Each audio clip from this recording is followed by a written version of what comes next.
c'est vraiment une figure internationale qui avait toutes les qualités que je souhaitais. Je ne le connaissais pas, je connaissais très bien son travail parce que depuis un certain nombre d'années, depuis une douzaine d'années, je voyais régulièrement apparaître des œuvres de lui, nouvelles. Je trouvais à chaque fois qu'elles étaient extrêmement pertinentes. Je voyais que ce travail se développait de façon véritablement remarquable et complexe. Et toutes les précisions qui sont nécessaires, tout ce qui fait qu'une exposition devient un projet de plus en plus net, tout ça s'est passé très facilement à cause de l'organisation, je dirais, très entrepreneuriale de Wim. Et à cause du fait que ses assistants sont très précis, très rigoureux. Donc on a eu des échanges. Son travail demande aussi sans doute. Oui, et son travail, bien sûr, ça part de son travail, c'est pas comme ça par hasard, c'est quelqu'un qui travaille sur beaucoup de fronts en même temps et qui a besoin d'une organisation de ce style. Mais c'est vraiment très intéressant et je pense en outre que ça n'est pas une nouveauté dans l'histoire de l'art parce que quand on est en Italie, on sait bien que les grands artistes italiens de la Renaissance, par exemple, étaient des gens qui étaient des entreprises. Il ne faut pas se faire d'illusions. Tintoret ou certains grands opticiens, mais Tintoret particulièrement, c'était des gens qui employaient 25 ou 30 personnes. C'est très contraire à l'idée romantique de l'artiste, mais ce n'est pas du tout contraire à l'idée historique dominante de ce que c'est qu'un artiste. Un artiste, c'est aussi un professionnel, et quelquefois un professionnel organisé. Quand c'était un très grand artiste avec un travail important, évidemment, ça ne se fait pas comme ça, à coup d'inspiration grandiose et à coup d'un grand coup de pinceau sur les murs. Je pense qu'aujourd'hui, la plupart des grands artistes sont organisés.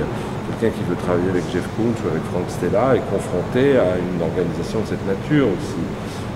L'image que le romantisme et l'image de l'artiste qui est devenue le cliché, l'image d'Épinal, encore aujourd'hui très présente, c'est vrai, de la fin du 19e siècle, Van Gogh qui se coupe l'oreille, etc., dans la solitude, tout ça c'est un peu des âneries tout de même.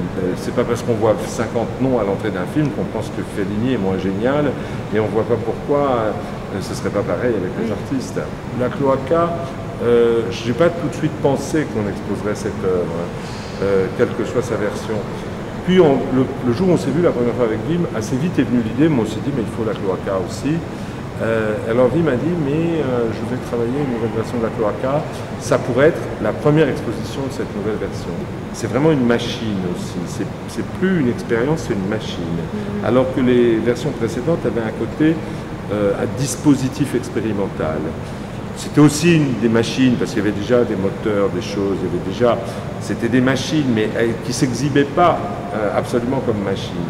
Tandis que celle-ci, elle a un côté vraiment technicien, technologique.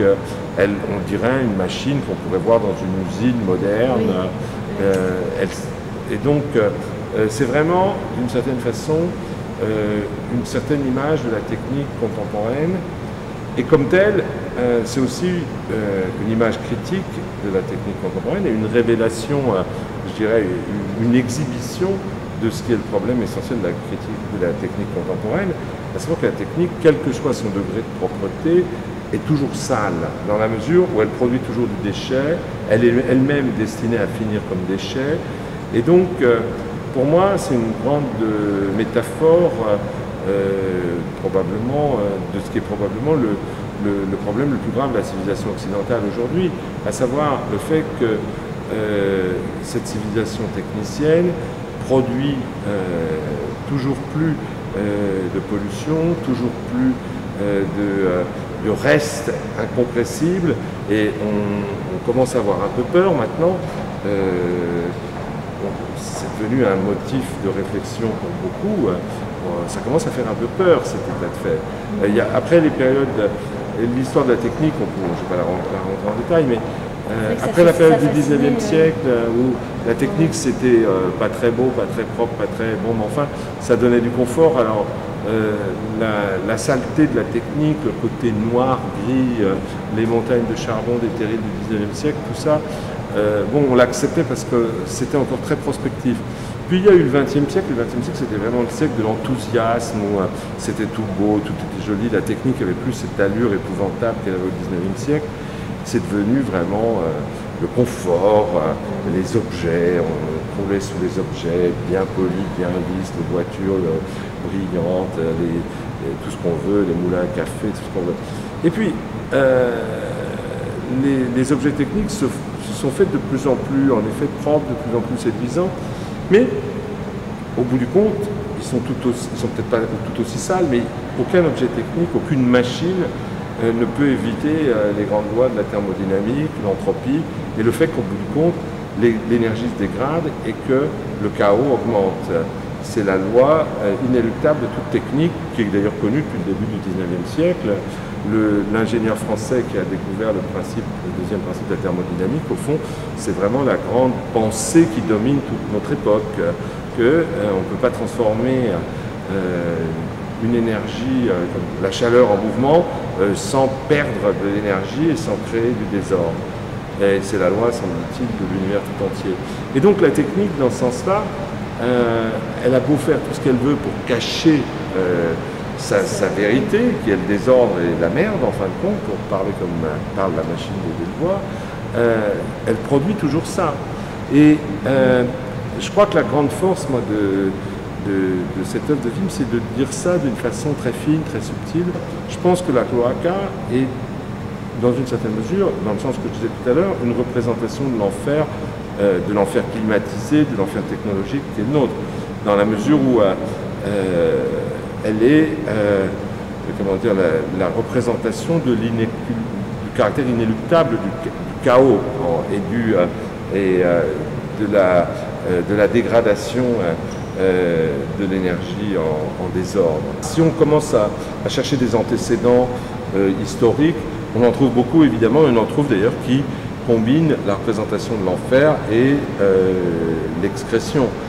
Dans une des grandes images répétées dans les églises du Moyen-Âge, de la Renaissance en Italie, ça commence au baptistère de Florence, ça continue à Giotto, ça continue à Padoue, ça continue avec Giovanni da Modena à Bologne. Il y a beaucoup d'images vraiment dans le contexte religieux de grandes églises qui montrent l'enfer sous la forme d'une représentation du diable gigantesque, mangeant les gens et les chiant, littéralement. Si vous allez à Bologne, à San Petronio, vous avez une de ses plus grandes images, une des plus célèbres, c'est celle qui est de Giotto et qui est à la Capella della Scrovegni à Padoue. Et donc, moi, je pense que c'est intéressant de jouer sur cet aspect-là, d'autant plus que Wim lui-même joue spontanément sur ces aspects et qui télescope les époques.